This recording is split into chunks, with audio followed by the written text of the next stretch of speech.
الشهر. من زمان قلنا لكم المكيف خربان ما صلحتوه. قايل لسه بكذا يجيب عامل يصلحه. والله جبت عامل يصلح الكمبرسر بس شكله خرب مرة ثانية، مو دخلني. لا يا شيخ، تروح للعامل تقول له صلح الكمبرسر. طيب يمكن في نقص فريون. ما دام انت فاهم بالمكيفات روح انت جيب عامل. يبي يقلبها علي يا عيال، مو بعاقل شرشبيل. انا اكره السناب. يا ابويا قنوات الاكشن والمسدسات فين؟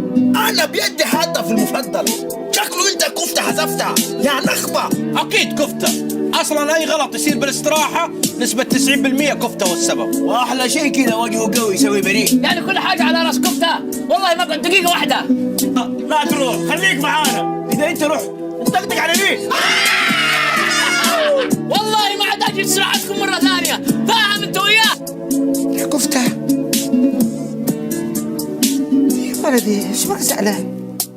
ما تكدر خاطرك. أبويا أنا مخنوق وضايق صدري، أعز أصدقائي يطقطقون علي. اسحب عليهم، اللي يحترمك احترمه. بس أنا أحبهم. ما في ذا الكلام. على قولة المثل عز نفسك تجدها. اللي يحبك ويغليك بيجي حتى عندك. فهمت يا ابويا؟ خلص بعد اروح له. ما قلت لكم مصير يجي الاستراحه. ايوه البس منحو بالله خناقه.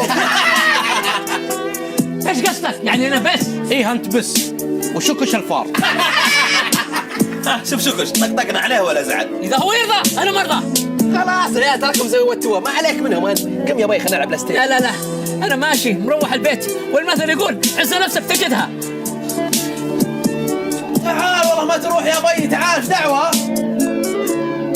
انا ما راح اقعد معاكم بالاستراحة وانتم تكتب علي. لا يا شيخ، مصيرك راجع. ريحه جايه، ريحه جايه، ريحه جايه.